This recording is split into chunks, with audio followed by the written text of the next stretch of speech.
Most Americans get up every day, they go to work, they obey the law, they try to teach their children values, they try to do the right thing by their children. But unfortunately, many moms and dads, when they lie down to sleep at night, can't. There is a lot of anger in America today among our middle-class citizens because of the cost of living. The federal government, at the suggestion of President Biden, spent bucket loads of money that we didn't have, particularly and especially after the pandemic was over.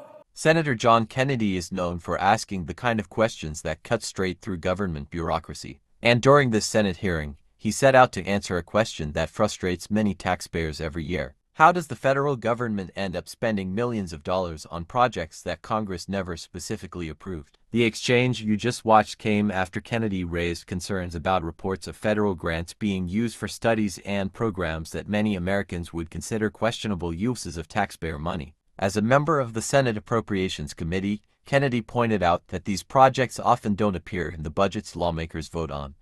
That led him to ask a simple question.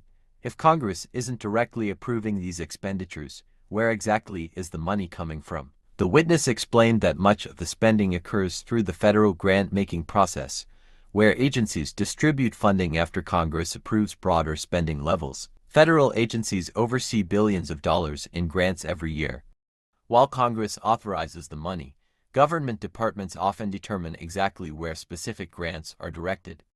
According to the witness, the administration is attempting to strengthen oversight by requiring additional reviews before grant money is distributed. Kennedy wasn't interested in a complicated bureaucratic explanation.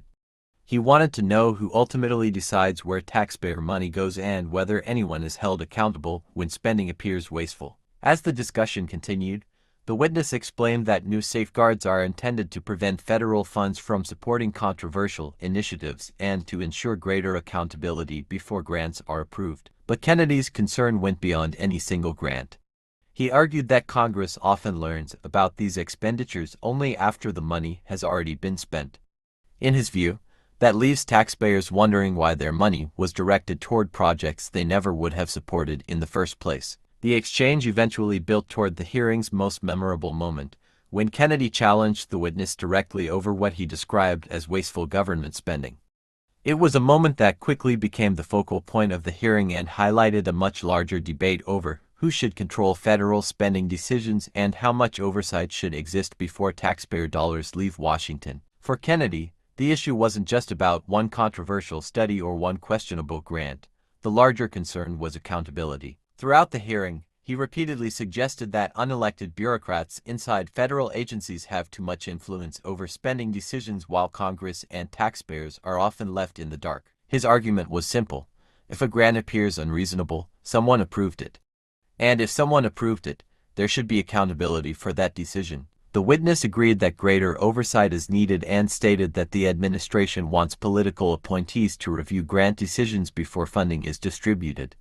According to the witness, that review process is intended to stop questionable spending before it occurs rather than discovering problems after the fact. But Kennedy wasn't finished. He shifted the discussion away from grants and toward what he believes is the biggest issue facing most American families today: the cost of living. Kennedy asked the witness a straightforward question: what keeps moms and dads awake at night? The witness responded that families are worried about their ability to support themselves and provide for their households. Kennedy immediately agreed. In his view, inflation and rising costs continue to place enormous pressure on American families.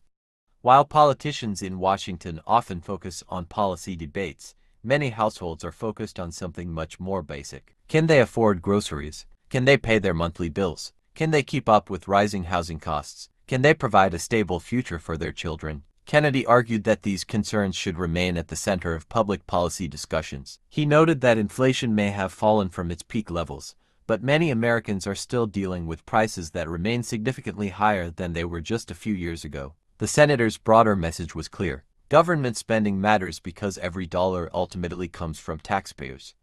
And when families are already struggling with rising costs, they expect government officials to spend that money carefully and responsibly. That transition from government spending to kitchen-table economic concerns helped connect the hearing to issues affecting millions of Americans beyond Washington politics. The final portion of the hearing focused on another issue that impacts countless families across the country: medical debt. Kennedy described a situation that many Americans know all too well. Someone visits a doctor, hospital, or healthcare provider. Weeks later, they receive a bill that may be difficult to understand and far more expensive than expected. For many families, the challenge isn't simply paying the bill. It's figuring out exactly how the charges were calculated in the first place. Kennedy argued that when patients cannot immediately pay these unexpected medical expenses, collection agencies often become involved. Eventually, unpaid debt can appear on a person's credit report, making it harder to qualify for loans, purchase a vehicle, rent an apartment, or buy a home. The senator questioned whether that system is fair. He suggested that healthcare debt should receive special consideration before being reported to credit agencies. Under his proposal, patients would still owe the money and hospitals could still pursue payment, but families would have additional protection from long-term damage to their credit scores. The witness did not immediately endorse the proposal, but indicated a willingness to review the idea and discuss it further with the administration. By the end of the hearing, Kennedy had connected several major issues into a single conversation: government accountability, federal spending, inflation, healthcare costs, and the financial challenges facing ordinary Americans. Whether viewers agree with Kennedy's conclusions or not, his approach throughout the hearing remained consistent. He took complicated government processes and reduced them to simple questions that anyone could understand. Who approved the spending? Who is accountable? How does this affect taxpayers? And what can be done to help families struggling with rising costs? Those questions drove the hearing from beginning to end. And judging by the attention this exchange received, they are questions that many Americans are still asking today. As the debate over government spending and economic policy continues, Kennedy made it clear that he intends to keep pressing for answers, especially when taxpayer dollars and household finances are involved.